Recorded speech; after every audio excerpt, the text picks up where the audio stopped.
Just how bad were the 1970s Bears quarterbacks? From 1970 through 1974, they only threw 58 touchdown passes while throwing 101 interceptions, and their completion percentage was a woeful 44.3%. In 1970, they had the third most passing attempts in the NFL, but only finished 15th best in passing yards. This video contains game footage from the four different starting quarterbacks from 1970 through 1974. Concannon was the Bears' starting quarterback at the start of the decade, and he probably had the best year of any Bears quarterback during the decade.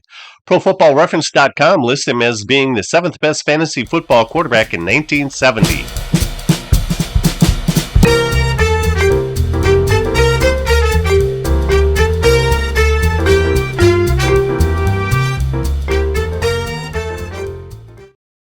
Quick question. How did the Bears obtain Jack Concannon? They sent future Hall of Fame tight end Mike Ditka to the Eagles for Concannon and a draft choice in 1967. He was a 6-year NFL veteran in 1970, so let's see how he fared. In the Week 2 home opener, the Bears played their only game at Deitch Stadium in Evanston, Illinois. When built in 1926, it was considered to be one of the finest college football stadiums in the country. It's home to the Northwestern Wildcats and was renamed Ryan Field in 1997. Play at the stadium was done as an experiment as part of the 1970 AFL-NFL merger, and teams were required to have 50,000 seating capacity for the stadiums, and Wrigley Field fell far short.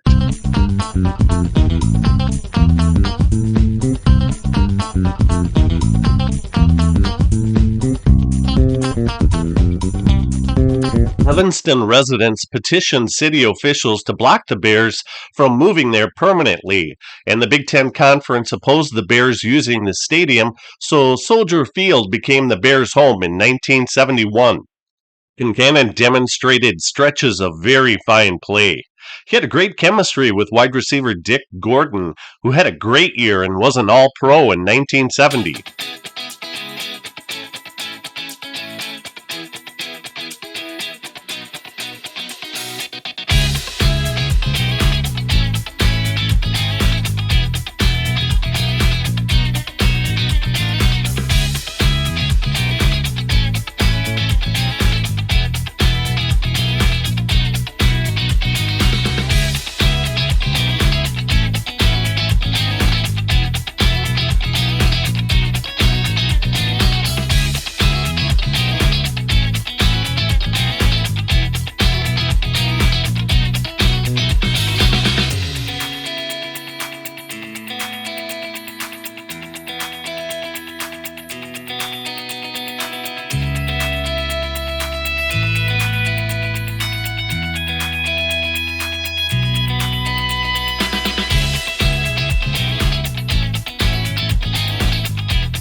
After getting blown up by the 49ers in Week 8 by the score of 37-16 and losing to the Packers at home 20-19 in Week 9 by only completing 9 of 26 passes, the Bears pulled the plug on Concannon in Week 10.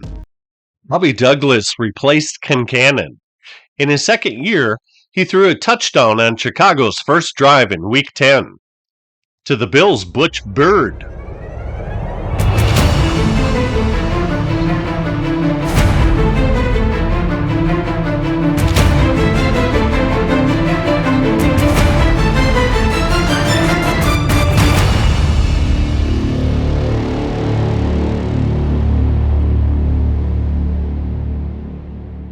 Douglas regrouped and had an incredible game by throwing 4 touchdowns among his 8 completions for 196 yards.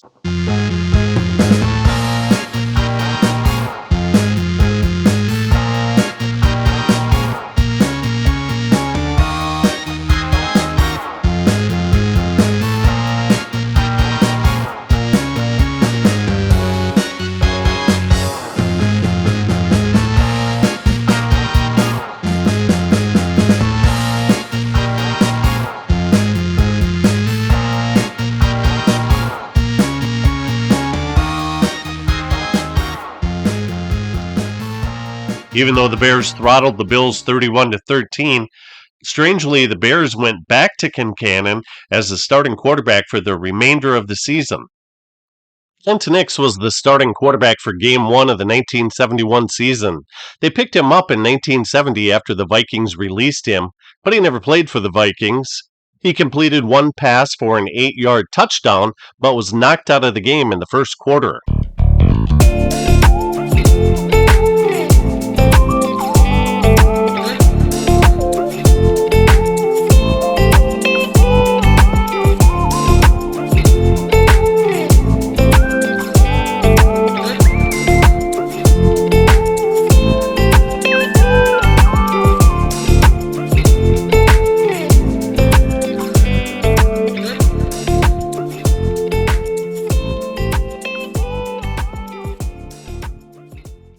Jack Concannon took over for Nix and threw for 116 yards and an interception. He started in Week 2 against the Vikings, but he was knocked out of the game late in the fourth quarter. Enter Nix, who quickly completed 3 of 5 passes for 81 yards and 2 touchdowns. Under his generalship, the Bears scored 17 unanswered points and beat the Vikings 20-17.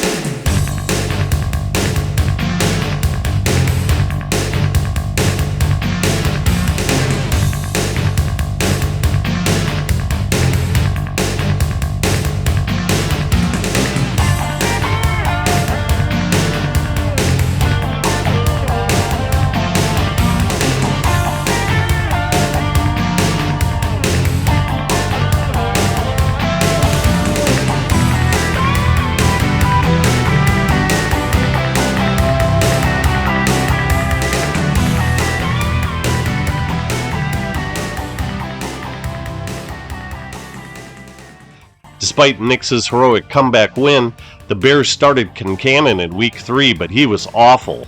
He only completed 4 of 14 passes for 31 yards and an interception. Nix replaced him in the game, and he was worse. He was 5 of 23 for 60 yards and 3 interceptions versus the Rams. Nix started in Weeks 4 and 5, but he was so bad in Week 5 versus the 49ers that he lost the starting job after completing only 13 of 38 passes with 3 interceptions.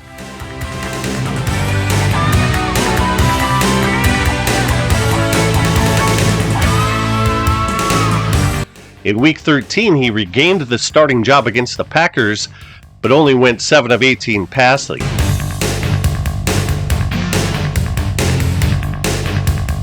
In Week 14 against the Vikings, he was worse, 6 of 17 for 59 yards and an interception. He was waived by the Bears the following September and signed by the Oilers 8 days later.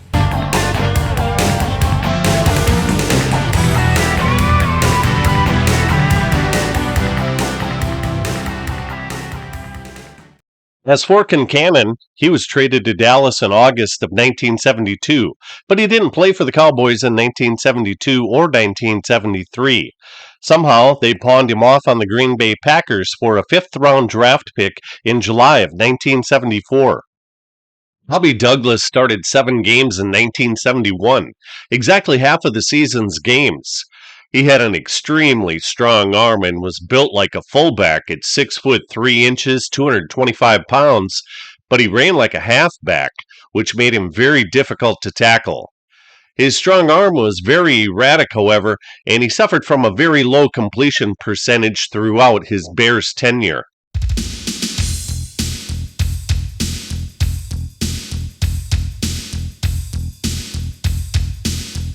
In Week 7 against the eventual Super Bowl champion Dallas Cowboys, Douglas pulled off a huge upset as the Bears won the game 23-19 despite only getting 7 first downs and 194 yards of total offense to Dallas's 26 first downs and 481 yards of offense.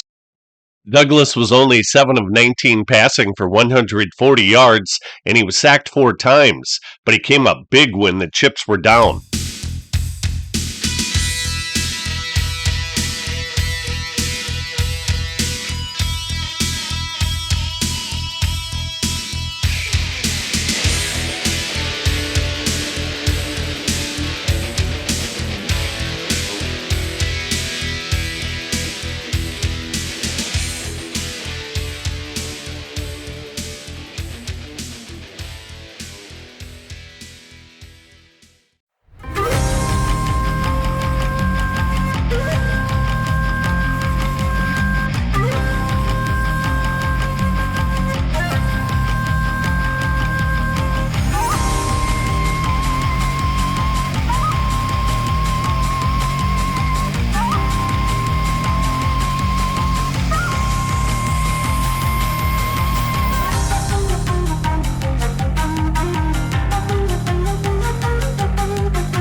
In 1971, Bears quarterbacks passed for the third most times, but were only ranked 22nd in passing yards, which tells you how grossly inefficient they were.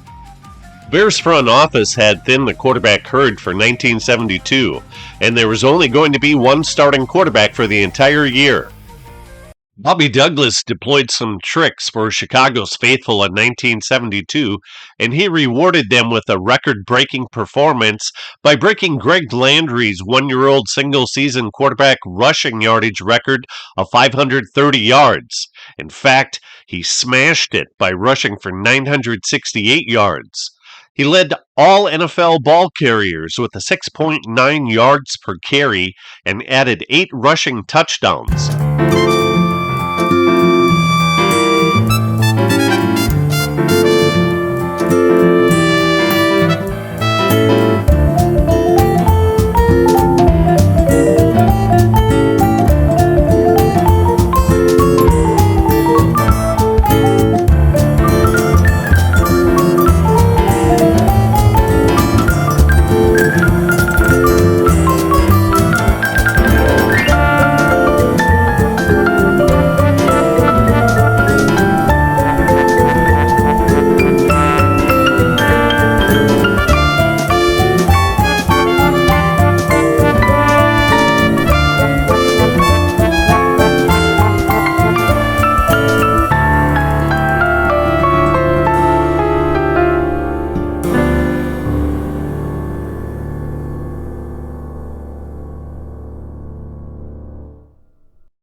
Here's a mind-blowing stat for you. Douglas only completed 75 passes all year. That's only 5.4 passes per game. He ran so often because he was such a poor passer. He had games where he completed 1 of 9 passing, 2 of 13, 3 of 15, and twice he had games of 4 of 12 passing. And like I said, he started every game. John Huarte, the backup quarterback, only attempted 5 passes all year. You remember Huarte.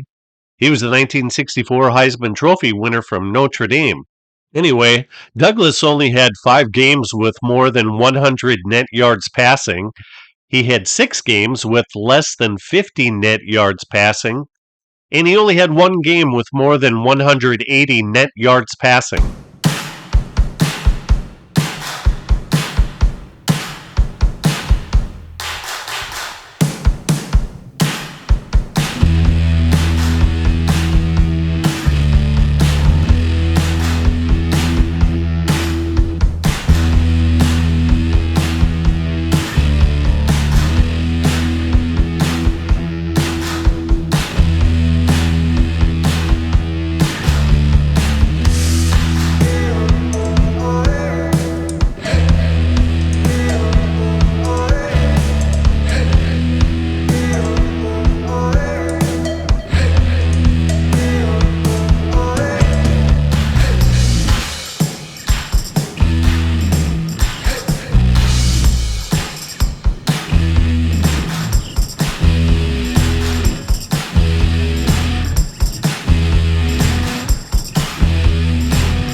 He only completed 38% of his passes.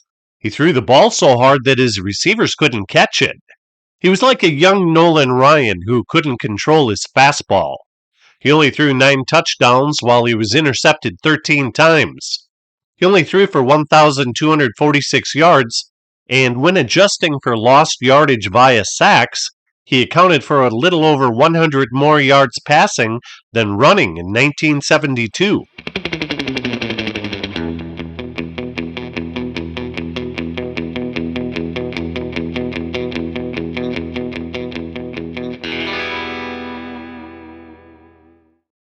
Here he pulled a rabbit out of the proverbial hat in Week 13 versus the Eagles.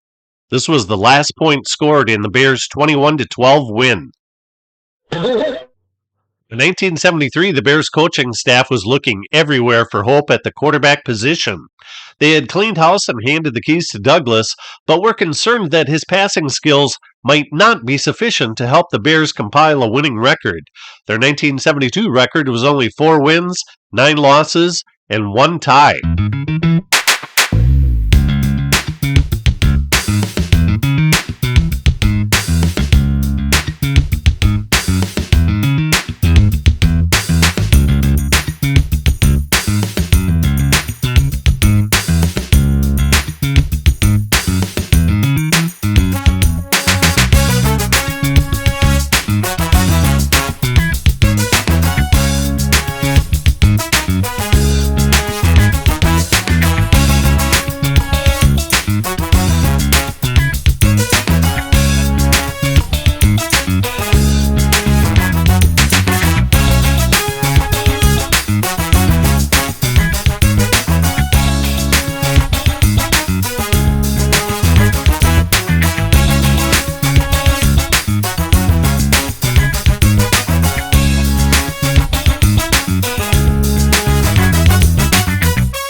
All the running and sacking that Douglas was subject to, his body was taking a beating.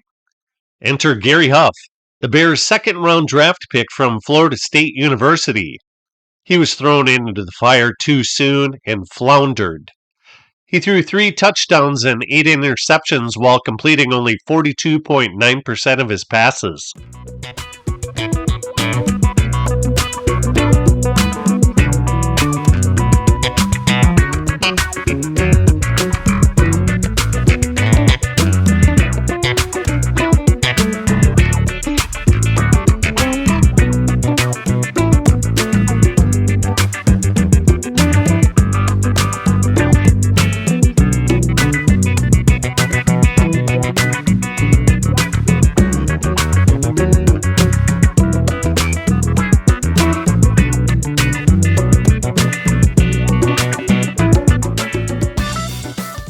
The 1973 season, Douglas and Huff combined for 8 passing touchdowns, 16 interceptions, and a less than stellar 44.9% completion percentage. They only had 8 games of more than 100 net passing yards, topping out at 179. Huff won the starting quarterback gig for the 1974 opener and held that status for 11 games. After only throwing for 6 touchdowns and 17 interceptions, the Bears went back to Douglas, who was his usual self, 2 touchdowns, 4 interceptions, and a sorry 41% completion percentage.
Huff and Douglas combined to throw the 5th most passes in the NFL, but they only finished 24th in most passing yards, and they only had 5 games of more than 100 plus net passing yards.